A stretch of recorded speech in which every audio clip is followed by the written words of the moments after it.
So a couple months ago, one of the most racist people on daytime television was fired from her job. She went by the name of Joy Reid, or as I like to call her, Joyless Reid, because there was no joy and still happens to be no joy in this entity that they once called a journalist. Now, she has made her way back into the algorithm somehow. I don't think anybody has hired her for a new job, but I do believe she's doing something digitally. She's doing something on YouTube or whatever platform she's on. And, well, she's got a hot new take. And this is something that's right up my alley, just typical old black supremacist racism. So I'm going to go ahead and play this out in real time. I have not watched this. I simply read the title and I thought to myself, here we go again. And so, yeah, I'll meet you on the other side. We will break this thing all the way down. Enjoy. They can't fix the history they did. Their ancestors made this country into a slave hell. But they can clean it up now because they got the Smithsonian. They can get rid of all the slavery stuff. They got PragerU. They can lie about the history to the children. They can't originally invent anything more than they ever were able to invent good music. We black folk gave y'all country music, hip hop, R&B, jazz, rock and roll. They couldn't even invent that, but they have to call a white man the king, because they couldn't make rock and roll. So they have to stamp the king on a man whose main song was stolen from an overweight black woman.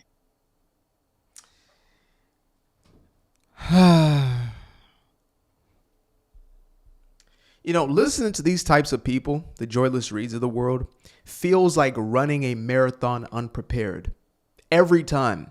And we only had 40 seconds there. I feel like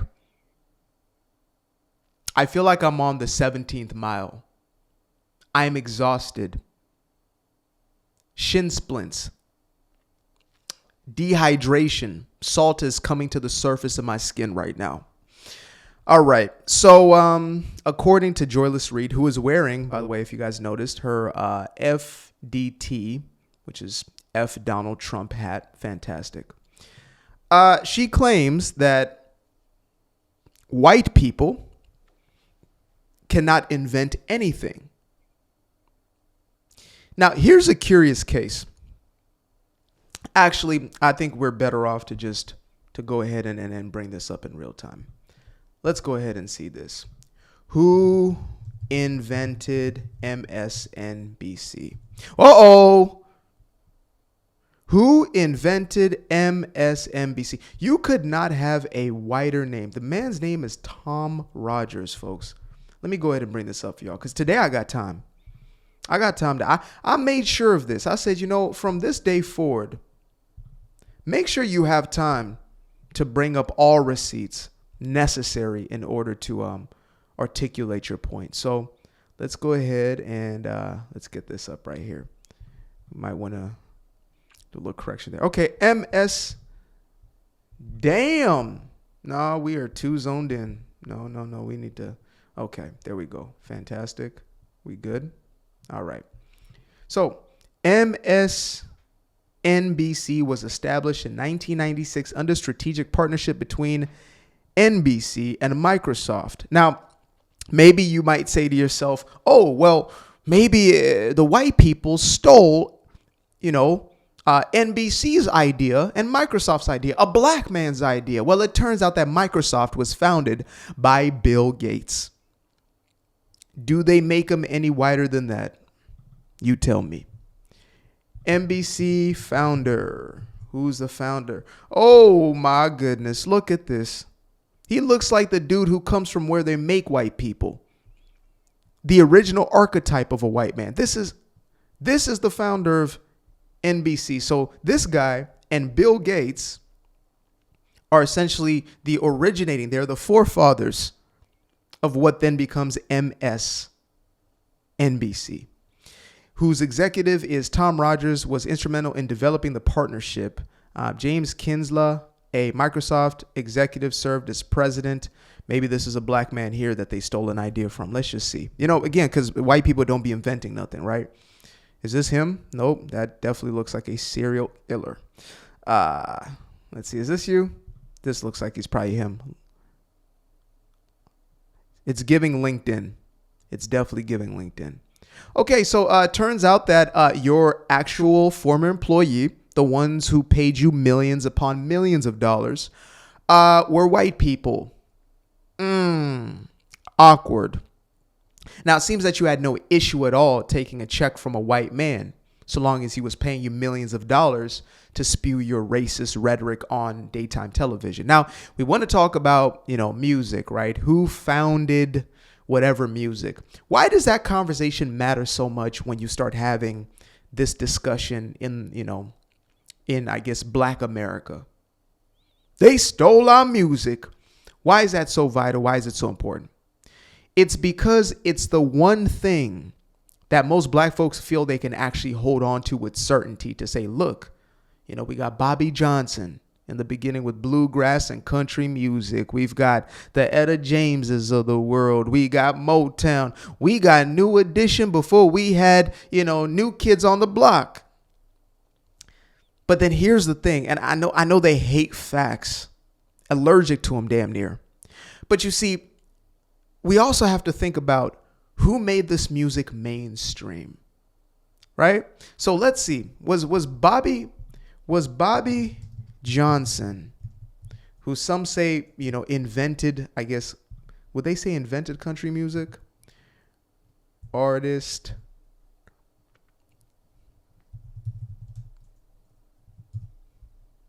Let's see.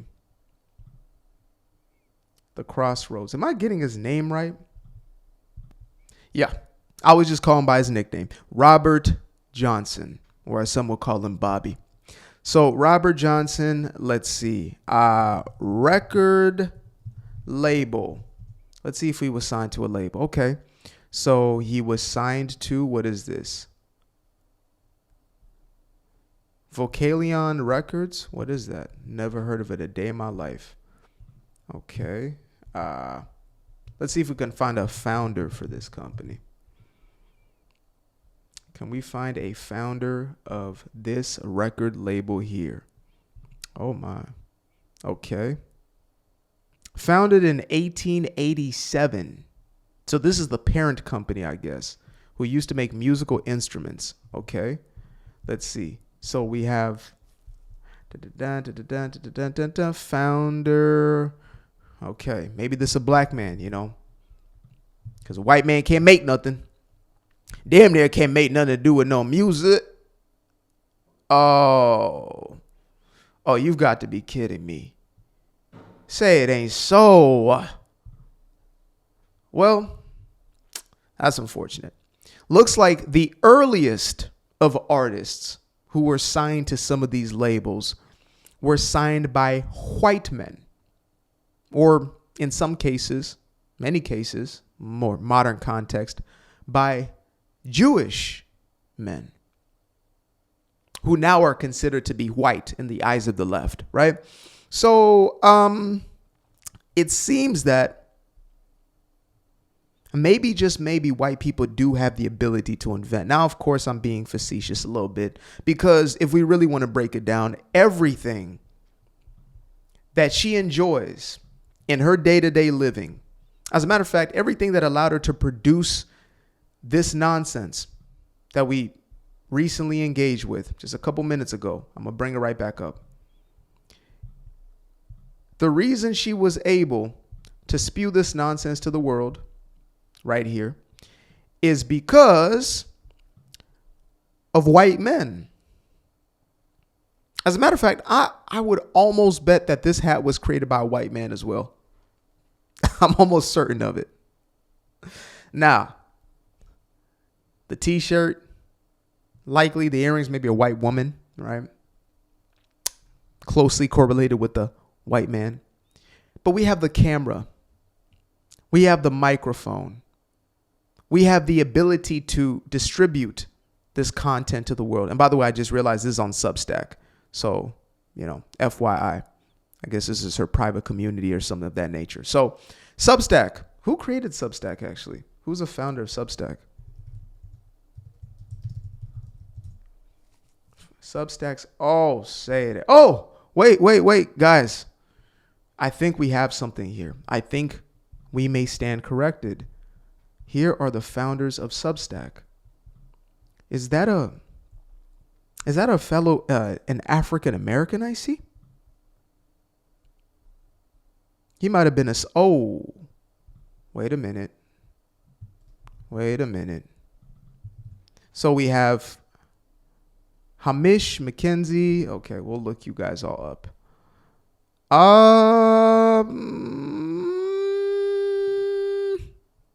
What would we call this guy here? What would we call this guy? Oh, okay, we'll just call him Black right now because it's convenient. Yeah, okay, Black guy, and they probably stole the idea from him, right? That's what happened there. All the machinery that was created throughout the Industrial Revolution, much of which took place in the northern part of the United States. Like I said, we got time today. So slavery was responsible for quite a bit of the American economy. But it was fractals in comparison to the northern economy, which produced, I believe, more than 80% of America's GDP. That's where most of the progress was taking place, ironically enough, right? Most of the advances, whether it was the light bulb or sliced bread, was damn near coming out of the north, right? Hershey's factories in Pennsylvania, coming out of the north, northeast, whatever you want to refer to it as. So many of these were states that did not hold slaves. They did not have slave labor, but instead they were creating what we now enjoy to be, kind of the fruits of capitalism, if you were to say that. Many of which were white men. There were black men and there were black women who contributed to this entire economy, built their businesses, worked at the highest levels of society or built their way into those positions, just like many of the white men. Whether it was Vanderbilt, who built his way into his position from being a street kid, fighting to survive, to being the wealthiest man in the United States, building everything from those railroads to those ships. It was Vanderbilt. Then we, of course, have Carnegie, an immigrant who came from Scotland, settled here with his single mother, no father in the household, and built his way into prominence, becoming the wealthiest man in the world. We have Rockefeller, whose father was a swindler, a hustler, in and out of the home, unstable environment. Mother loved him, damn near raised him as a single mother, if you would, with all his brothers and his sisters, or his sister, I believe. Came the wealthiest man in the United States, built it from the ground up. Nobody gave him a damn thing. Nobody gave any of these men a damn thing, and yet they built because they had no excuses to hold on to. Oh, but slavery. Do you know of Miss Madam C.J. Walker, the first female millionaire? Somebody tried to refute me on that. They said, no, she was worth hundreds of thousands, not millions. Madam, this little thing called inflation. Madam C.J. Walker net worth. Her total toppled $1 million. Today's money, around $8 million. She died with around a net worth of $8 million as a black woman during, let's see, she died in 1919. She was born in 1867, 2 years after the Emancipation Proclamation was signed into legislation. The woman was born right after slavery to sharecroppers, to slaves technically. In an environment of sharecropping, she was a maid her entire life, and she made a way for herself through her hair products and her hair formulas. And she made a way into wealth as a black woman in America before 1965. Integration. I'm just pointing out the facts here. That's what we're here to do. When we get into these points now, I could just cook and roast this woman for her ineptness, her inadequacy, her lack of understanding, or just plain old stupidity. But I feel it's more important to then bring up the actual facts. So did I miss anything in this video? Oh, they have to call the white man the king. So they couldn't make rock and roll even though they made rock and roll.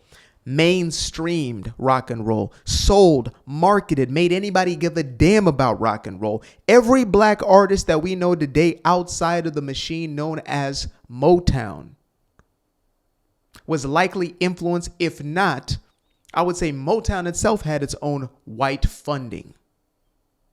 Surprise, surprise. NWA, funded first in the streets by Eazy-E. Then the likes of the Jerry Hellers, as much as that dude was, he was a no good dude. He was corrupt in his own ways. There was white money. Jimmy Iovine, funding the likes of the Dr. Dre's, etc. Again, these are just the facts. You don't have to like it. You don't. That's the beauty of truth. You don't have to like it for anything, but it's still the truth. Simple. So we worked together. We worked in collaboration. You could start pushing that message instead. I'm not trying to push this message of, the white man is so powerful. He does all things. I believe we can all do incredible things if we stop playing the victim, stop making excuses, stop blaming the past and the history, which everybody experienced at some point in their own people's history. There was persecution. There was ostracization. There was discrimination. There was genocides of people, etc. And people went through that. They grew through that. And they allowed themselves to triumph over it. We're humans. We are powerful. We are powerful. We can overcome things that most couldn't even fathom in this moment. You can overcome things you can't even fathom right now. I promise you can. But if you continue to hold on to a victim narrative, you're screwed. So, yeah, Miss Joyless Reed, because it still seems that you are lacking joy in your life. Stop blaming white people. You made millions of dollars as a black woman with immigrant parents, I believe. You made millions of dollars talking for a living, and a lot of nonsense at that. And you have the audacity. These people are going to sell y'all into poverty. I promise you. You listen to people like this, you're going to be right where they are. Miserable but poor. At least they got the bag. Appreciate you guys for tuning in. Now, if you'd like to stay around, make sure to click that little subscribe button down there. Or you can show some love by going to the description below and clicking on the button titled Buy Me a Coffee. Leave a little something there, or click on the Cash App.